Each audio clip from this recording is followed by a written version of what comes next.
আপনি আপনাকে এতটা নামাজি ভাববেন না যে অন্যকে বেনামাজি মনে হয়। আপনি আপনাকে এতটা নেককার ভাববেন না যে অন্যকে পাপী মনে হয়।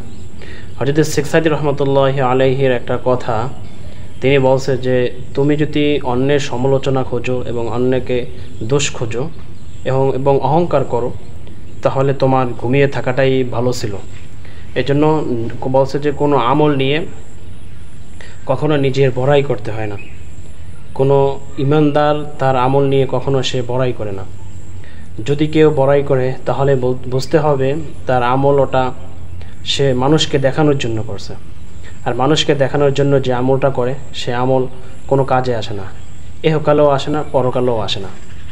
এই জন্য আপনি নিজে এতটাই নামাজি ভাববেন না যে অন্য সবাই বেনামাজি। নিজেকে এতটাই ইমানদার ভাববেন না যে অন্য সবাই পাপী।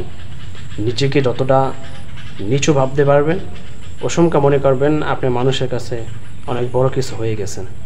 এজন্য নিজেকে নিজে মাটির সাথে মিলিয়ে ফেলেন, দেখবেন আপনাকে মানুষ স্বর্ণ হিসাবে তুলে নেবে।